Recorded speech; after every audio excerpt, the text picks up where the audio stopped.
Tere, mina olen Jaanus Ringmäe. Ja mina olen Kai Ringmäe. Me täna räägime Jumala rahust. Nüüd peame ühte asja meeles pidama, kui me räägime üldse Jumala rahust, siis see ei ole niivõrd emotsioon. See on tegelikult Jumala vaimne vägi, mis on meis tegutsemas.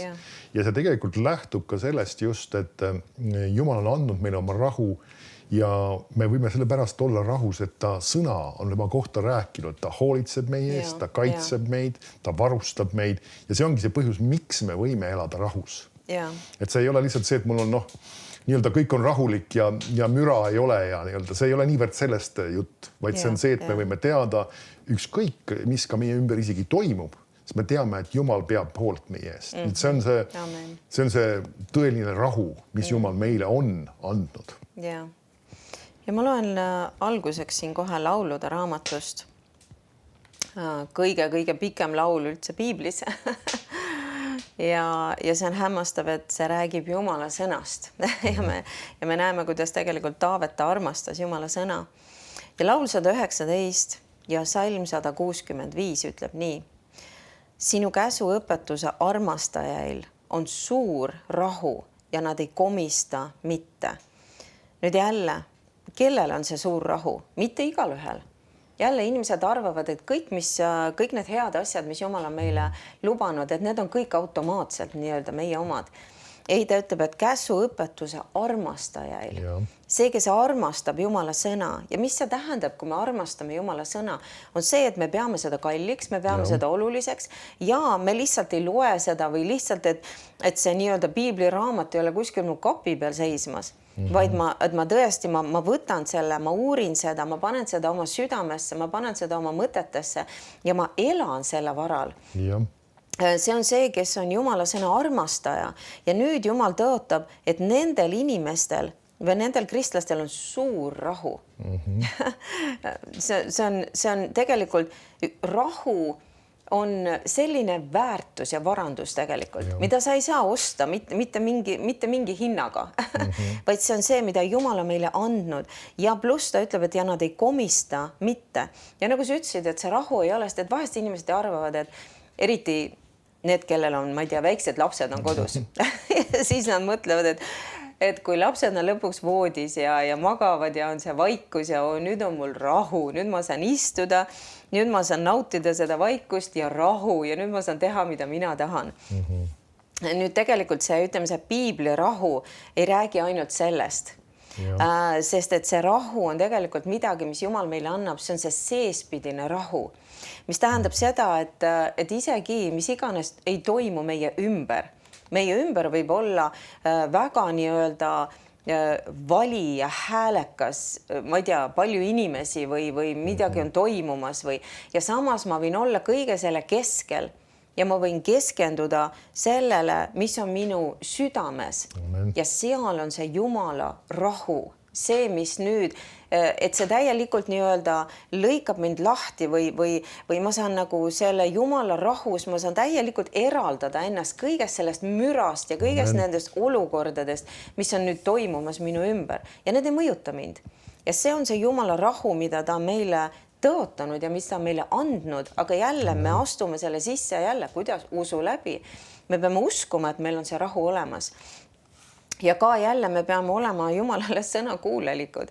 Nüüd me saame nautida seda rahu tegelikult. Et mis iganes, keegi inimene võib-olla tuleb ja ma ei tea, töö juures, eriti kristlastel on ka palju, võib-olla on uskmatuid inimesi ümber ringi ja võib-olla ülemus tuleb ja lihtsalt ta on halb tuju ja ta on kuidagi viisi valab oma pahameele oma alamate peale nii-öelda nagu välja. Ja võib-olla ta võib tulla nagu sõimata sind täitsa, sõimatuse näo täis nii-öelda. Ja kõige selle keskel sa võid käia täielikus rahus. Et mitte miski, mitte ükski närv sinus ei liigu, sest et see ei mõjuta sind. Ja jälle see on midagi, see rahu tekitab ka meis just selle, et seal on nagu see nähtamatu sein meie ümber, kust nii-öelda need vaenlase nooled ja asjad, need ei tungi läbi lihtsalt. Me käime jumalikus rahus. Need olukorrad ei mõjuta meid ja see on see, mis Jumal on meile andnud tegelikult. Ja ma loen ka ühe loo apostlite tegudest ja 12. peatükist ja 1. salmist. ta ütleb, et aga sel ajal pistis kuningas Herodes käe mõnede külge kogudusest, et neile paha teha. Ja ta tappis mõõgaga Jakobuse, Johannese venna. Me näeme, et väga tõsised asjad toimusid. Ja ütleb, ja nähes, et see oli juutide meelt mööda, võttis ta ette vangistada ka Peetruse. Ja me võime kindlad olla, et mitte ainult vangistada, aga ka tappa tegelikult, nii nagu nad tegid Jakobusega juba. Ja ütleb, sel ajal olid parajasti hapnemata leibade pühad. Ja ta võttis tema kinni ja heitis ta vangitorni ja andis tema neljamehelise sõjameeste salga kätte hoida. Kui me teeme kiire matemaatika, see on siis 16 meest olid teda valvamas. Kavatsedes teda pärast paasapüha tuua rahva ette ja arvatavasti siis viia hukkamisele. Nii peeti siis Peetrust vangis, aga kogudus tegi väsimata palvet Jumala poole tema ees. See on muidugi üks suur võti siin selles loos ka. Kogudus oli see, kes oli palvetamas. Ja meie palve annab nüüd Jumalale täieliku nii-öelda mitte ainult võimaluse, aga ka õiguse tulla sekkuda olukordadesse. Ja ütleb, aga kui Herodes tahtis seda tuua kohtu ette, magas Peetrus sel ööl 2 sõjamehe vahel 2 ahelaga seotult ja vahid ukse ees valvasid vangihoonet. Nüüd öö enne seda, kui siis teda tuuakse nii-öelda kohtu ette ja arvatavasti öeldakse, et nii, nüüd sa lähed tapale, eks ole. Peetrus magab täies rahus. Amen. Tal on käed ja jalad on ahelatega seotud, mehed on teda valvamas, ta teab, et tal võib-olla lüüakse pea maha, eks ole, järgmine päev ja ta magab täie rahuga. Nüüd, see on nüüd see rahu, millest me räägime, mis Jumal on meile andnud, et see ei ole see väline rahu. Et kui kõik väliselt on nagu hästi ja korras ja rahus, et nüüd on mul rahu, nüüd on kõik hästi. Ei, see on see seespidine rahu, et mis iganes olukorrad meie ümber ei ole, siis tegelikult ma võin ikkagi käia selles rahus, ma võin magada täies rahus. Miks? Sest ma tean, et Jumal on minuga. Jumal on mind hoidmas, Jumal on mind kaitsmas. Ja kui mina olen elamas sõnakuuleliku elu Jumala ees, ma ei pea mitte midagi kartma. Mitte midagi kartma. Ja Peetrus oli Peetrus oli sellises olukorras, et ta magas täies rahus. Ja ta ütleb, ja vaata, issanda ingel seisis seal ja valgus paistis seal toas ja ingel tõukas Peetruse külge, äratas ta üles ja ütles, tõuse usinasti üles. Nii et me näeme, et Peetrus magas nii rahulikku und, nagu üks väike beebi, et ingel tuli ja ta pidi teda nii-öelda toksama, et kuule, ärka nüüd ruttu üles, sest et ingel tuli teda päästma. Ja ta ütleb, ja ta ahelad langesid kätte ümbert maha ja ingel ütles talle, pane vöö vööle ja kingad jalga. Ja me näeme, et Peetrus on nii unesegane siin, sest ta oli nii sügavas unes, et ingel pidi ütlema talle, okei, pane nüüd vöö vööle, pane kingad jalga ja siis ta ütleb, ja ta tegi nõnda. Ja veel ta ütles, pane nüüd kuup selga ja tule mu järele. Nii et Peetrus täiesti, ta ei saanud üldse aru, mis toimub. Ja ta tuli välja ja läks ta järele, aga teadnud, et ilmsi on see, mis sünnib ingli kaudu, vaid mõtles nägevat nägemust. Nii et ta oli täitsa veel, ta ei saanud isegi aru, kas see on nüüd päriselt või näen ma veel und või on see nägemus või mis see on. Aga kui nad jõudsid mööda esimesest ja teisest vahist, tulid nad raudvärava ette, mis viis linna. Ja see läks iseenesest neile lahti ja nad tulid välja ja läksid edasi ühte tänavat mööda ja ingel lahkus äkitselt temast. Ja me näeme, et see oli täiesti üleloomulik, mis siin toimus, üks üleloomulik kogemus Peetrusel. Ja see oli tänu sellele, et kogudus tegi palvet tema eest. Et ingel, Jumal sai saata oma ingli ja päästada sealt vangikongist ja päästada ta tegelikult tapale minekust. Aga me näeme seda, et mis ka oli see väga oluline asi, oli see, et Peetrus ei lasknud tulla hirmul, vaid Peetrus oli absoluutses rahus keset sellist olukorda. Ja see on see, mis andis Jumalale selle võimaluse liikuda tema heaks ja saata ingli ja jälle, kui me kardame, me rääkisime eelmistes saadetes, see on see, mis tegelikult avab kuradile ukse. Tänu Jumalale Peetrus ei teinud seda. Ta ei kartnud mitte raasugi, vaid ta magas nagu väike beebi ja ta oli täielikult andnud selle asja Jumala kätte. Ja jälle, sest et see Jumala rahu ei ole midagi, mis on lihtsalt meie emotsioonides. Jumala rahu ei ole emotsioon. Täpselt nagu me rääkisime, et hirm on tegelikult vaim ja see on kuri vaim. nüüd Jumala rahu on ka midagi, mis on vaimne asi ja see ei sõltu emotsioonidest, see ei sõltu välistest olukordadest. See on midagi, mis Jumal on meile andnud ja see on tohutu kaitse meile, kui me jääme selle rahu sisse. Nii et meie ülesanne on ka just see, et see nii-öelda võitlus on see, et jääda selle rahu sisse ja mitte lasta hirmul tulla, mitte lasta kartusel tulla. Ja siis me oleme hoitud, me oleme kaitstud, kuri ei saa meisse puutuda ja me võime täies rahus olla, täies julguses olla, et kõik on hästi. Amen. Nüüd, nagu sa just sellega välja tõid, et me võime keset mis iganes olukordi olla rahus. Ja. Nüüd, miks pärast? Sest, et Jumala sõna on andnud meile teatud tõotused. Ehk siis Jumal on oma tõotuste taga ja kui tema on midagi ütelnud, siis me ei pea muretsema selle pärast. Ja siin on paar head kirjakohti, mis ma loen järjest ja eriti paneks just ka neile südamele, kel on võib-olla just unega probleemid ja kes ei ole, nagu öeldakse, rahulikult magamas. Ja päris mitmed aastad tagasi mul endal oli ka sarnane probleem ja need samad kirjakohad, mis ma järjest loen, ma lugesin neid igal õhtul, enne kui ma läksin magama ja rääkisin neid iseenda kohta ja mõtisklesin nende üle. Võtsin, nagu Piibel ütleb, Jumala ravimit. Ja siin ta ütleb laulude raamatu 4. peatükk ja 9. salm. Ta ütleb, rahus ma heidan maha ning uinun magama, sest sina üksi Jehova asetad mind julgesti elama. Nüüd see räägib sellest just, et Jumal on pannud meid julgesti elama, mis iganes meie ümber. Jällegi Jumal on meie tugevus ja sellepärast ma võin just ka rahus heita maha. See, et ma enne kui ma heidan magama, mul on rahu. Sellepärast, et Jumal hoolitseb minu eest. Siis õpetussõnade 3. peatükk ja 24. salm ütleb niimoodi, kui sa heidad puhkama, siis pole sul vaja karta, vaid sa võid magada ja su uni on magus. Nüüd jällegi samamoodi, kui me otsustame, et aeg on puhkama heita, siis ta ütleb, et meil pole vaja karta. Miks pärast? Jällegi võime tagasi tulla Jumala sõna printsiipide juurde. Jumal hoolitseb meie eest, Jumal peab hoolt meie eest ja meil ei ole mitte ühtegi muret, sest tema on see, kes tegeleb kõigi asjadega. Ja ütleb, ja võime magada ja minu uni on magus. Mulle meeldib üks huvitav tõlge, mis sellest samast salmist natukene küll kergelt parafraseerides on selle tõlkinud. Ja see on 24. salmist just ja inglise keeles on see passion tõlge. Ja see ütleb niimoodi, sa magad nagu beebi turvaliselt ja rahulikult. Sinu puhkus on magus ja kindel. Nüüd ta toob selle just sama võrdluse sellest, et sa võid magada nagu beebi. See on see sama, mis tegelikult oli just Peetrusega, kui ta oli vangis, et ta magas nagu beebi, turvaliselt ja rahulikult. Miks pärast, sest et jällegi Jumal hoolitseb meie eest. Nüüd ma loen veel õpetussõnade 19. peatükk ja 23. salm. Jehova kartus on eluks, siis võib magada rahulikult ilma, et õnnetus tabaks. Need, kas pole huvitav? Vahest mõned inimesed ütlevad, et no äkki mul elus juhtub mõni õnnetus. Siin on öeldud, et me ei peaks olema hirmu all selle suhtes. Jumal on see, kes hoolitseb meie eest. Ja Jumala plaan ei ole, et meile peaks mingid õnnetusi juhtuma.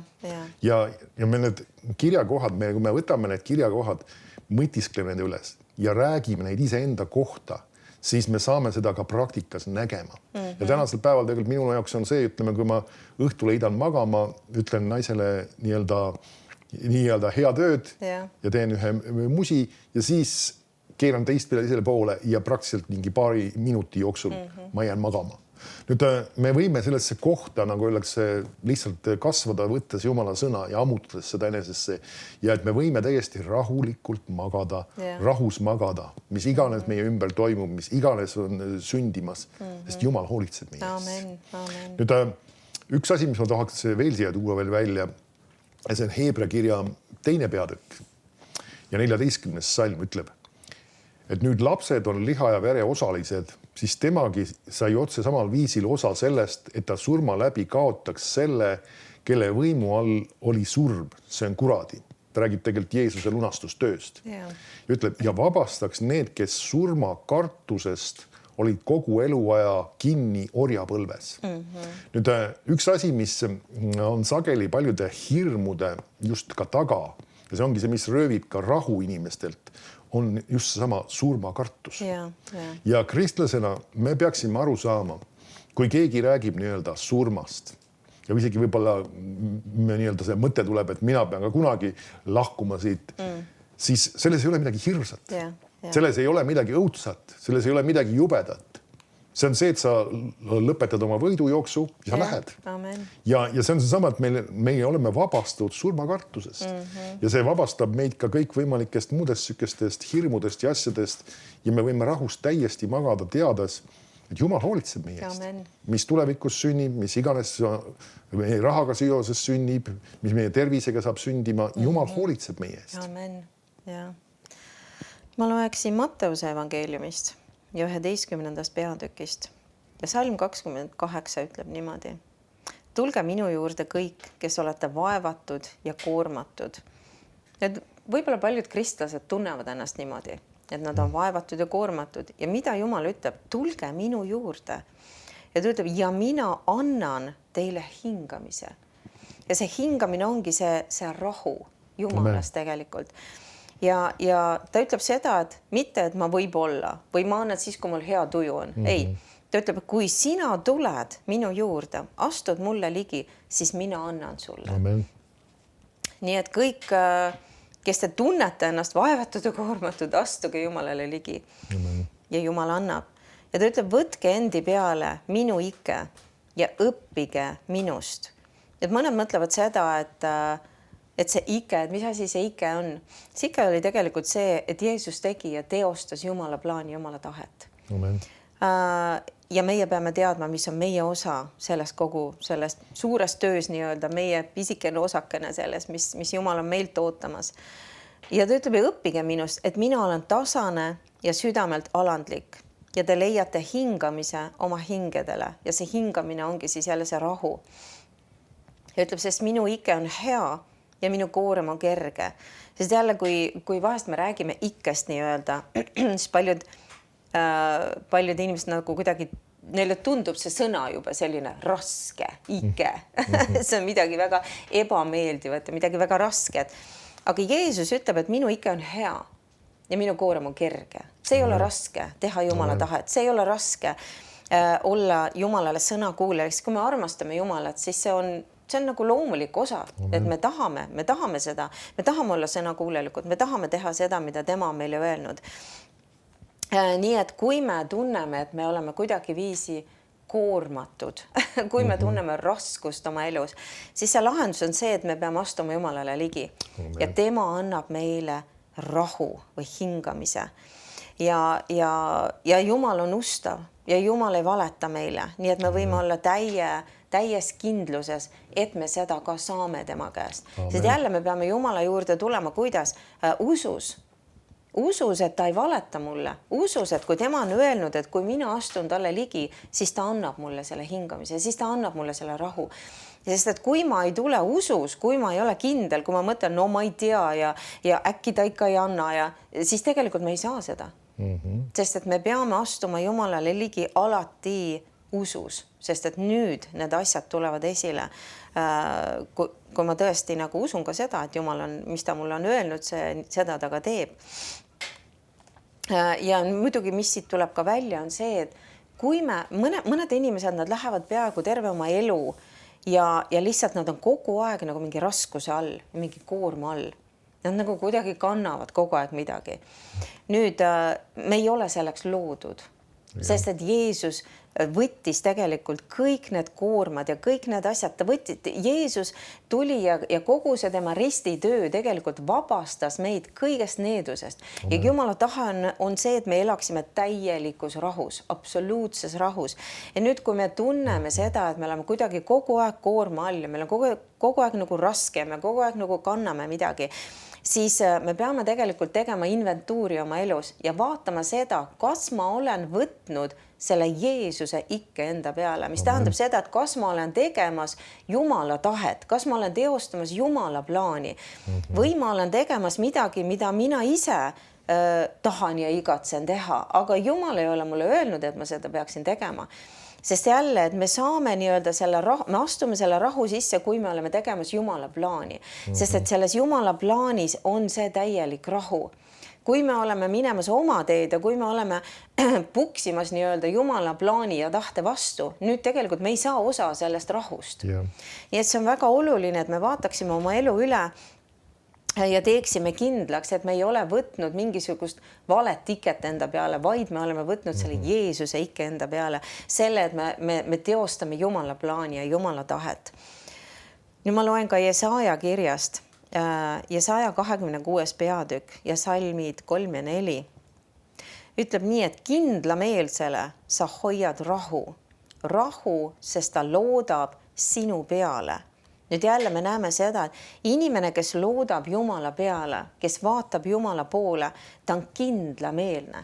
See ongi see, et ta ei kõigu, ta ei mõtle seda, et ta ei ole nagu see kaksipidise meelega või see kahtlev mees, kes mõtleb, et no ma ei tea, kas ikka Jumal tahab mulle rahu anda ja no ma ei tea ikka, kas ta seda teeb ja no ma ei ole kindel selles ja selline inimene, ta ei saa osa nendest asjadest, mis Jumal on meile andnud tegelikult juba Kristuses Jeesuses, aga ta ütleb, et kindlameelsele sa hoiad rahu. Inimene, kes on absoluutselt kindel ja teab, et Jumal on oma sõna taga ja mida iganes ma loen tema sõnast, siis täpselt seda ta mulle teeb ja ma võin selle peale absoluutses kindluses toetuda. Ja ta ütleb ka, et sest ta loodab sinu peale ja ütleb, loodke alati Jehova peale, sest issand Jehova on igavene kalju. Jumal on kalju. Ta on nii kindel, ta on isegi kindlam kui kalju. Ta ei liigu kuhugi, ta ei muutu kunagi, ta on seesama eile ja täna ja igavesti. Ja see tähendabki seda, et me võime absoluutselt oma lootuse ja ootuse toetada Jumala ja tema sõna peale, teades, et see ei muutu, see ei vea mind alt ja ma võin täielikus kindluses olla. Ja ma loen ka laiendatud tõlkes selle kirjakoha. Ütleb, sa hoiad teda ja kaitsed teda täielikus ja püsivas rahus. Siis see inimene, kes on kindlameelne või ta toetub Jumala peale usus ja lootuses, nüüd Jumal hoiab seda inimest ja kaitseb teda täielikus ja püsivas rahus. See rahu ei kao kuhugi, see on püsiv rahu. Ja see rahu siin on see heebreakeelne sõna shalom. Amen. Mis tähendab tegelikult ka, et seal ei ole midagi katki, seal ei ole midagi puudu. Meie elu on üks täiuslik elu tegelikult, täielik elu. Ja ta ütleb siis, kelle meel siis püsib sinul. Nüüd jälle. Meie meel, mis see tähendab, meie mõtlemine peab püsima Jumala peal, Jumala sõna peal. Me ei tohiks mõelda hirmu mõtteid, me ei tohiks mõelda kartuse mõtteid, sest et kui me mõtleme Jumala sõna peale, nüüd me elame selles täielikus ja püsivas rahus. Ja ta ütleb edasi, sest ta annab end sinu hooleks, siis Jumala hooleks annab see inimene ennast. Toetub sinule või siis Jumalale ja loodab sinule kindlalt.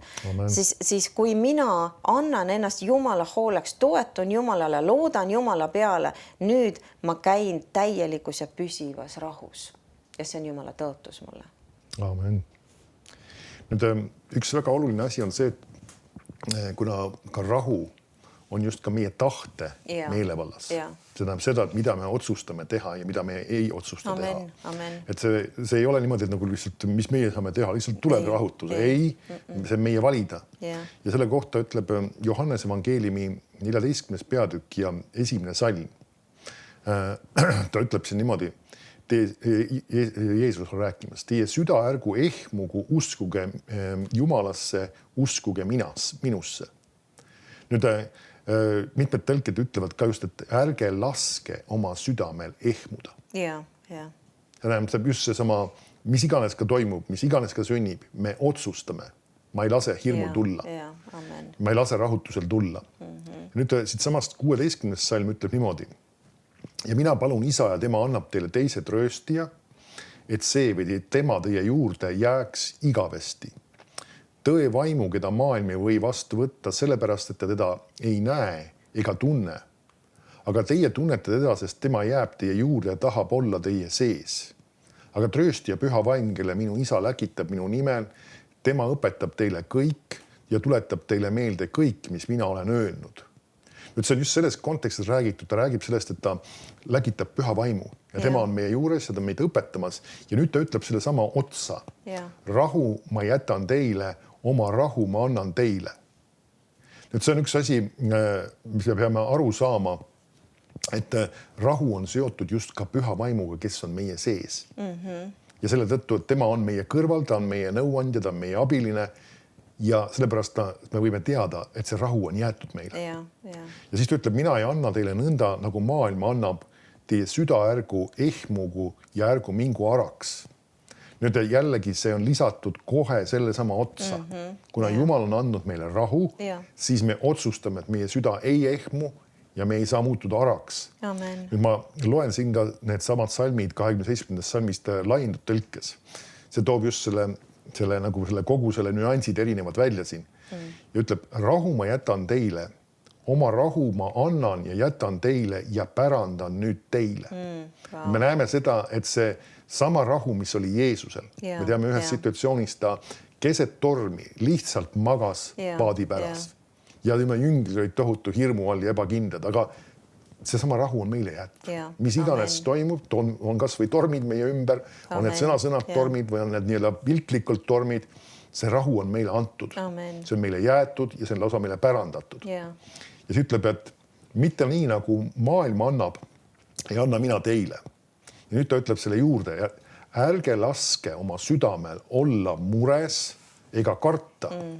Ärge lubage end erutuda ja häiritud olla ja ärge lubage end olla kartlik ja hirmunud ja argpükslik ja rahutu. Nüüd me näeme, see on meie lasta. Meie lubada või mitte lubada. Ja me peame sellest aru saama, et see ei ole lihtsalt, et mis iganes. Millest see tegelikult sageli peale hakkab? Inimesed vaatavad, vahest ma ütleks, liiga palju uudiseid. Ja toituvad nendest, nagu ma tean, ma olin väiksem laps ka ja meie peres oli kogu aeg see iga õhtune tol ajal siis see aktuaalne kaamera, mida vaadati. Nüüd me peame aru saama, üks asi, ka olema ausad, see informatsioon, mis sealt tuleb, ei ole alati tegelikult tõde. See on esimene fakt. Meil peab olema kristlasena tarkust ära tabada, missugune osa ja kui palju sellest on moonutatud. Nüüd teine asi on, kui me tähelepanu on kogu aeg nendel negatiivsetel asjadel, nendel negatiivsetel sõnumitel. Mida see ehitab? See ehitab ühe hirmu. Me teame seda niinimetatud koroonaperioodi, kuidas kogu aeg iga päev loeti neid numbreid, kui palju keegi oli haigestunud ja kui palju siis keegi on surnud ja mis iganes. Ja mida sellega ehitati? Hirmu. Ja inimesed vaatasid ja lugesid kaasa neid numbreid ja rääkisid neid ja nad olid tohutu hirmu all. Ja neid oli väga lihtne ka manipuleerida selle käigus. Ja just tegema ka valikuid ja otsused, mis ei olnud alati kõige targemad ja kõige paremad. Nii et see on ka asi, kuidas kurat tegelikult üritab inimeste elus teha. See on sama, et inimesed lasid sellega, mida nad vaatasid, kus oli nende tähelepanu. Just selle sama hirmu sõnumite peal. Ja siis, nagu öeldakse, kui sa hirmuga ennast toidad, siis sa lased tegelikult ennast, mida ta ütleb siis, erutuda, häiritud olla ja lased ennast olla hirmunud ja lausa argpükslik ja rahutu. Aga Jeesus ütleb, ära lase. See on meie valiku küsimus ja see on väga oluline. See on ka, mis ma tahan iga ühele ka konkreetselt südame peale panna. Tee õige valik. Kui tuleb mingisugune hirmusõnum, kui tuleb mingisugune negatiivne asi, millest sa kuuled või on see siis sinu enda isikliku elu kohta, on see võib-olla natuke suurem, võib-olla isegi riigi kohta räägitud asi, siis otsusta mitte olla hirmu all. Millest lähtuvalt? Jumalast lõõnast lähtuvalt. Tema hoolitseb sinu eest. Tema on see, kes sind kaitseb. Tema on sinu ravija.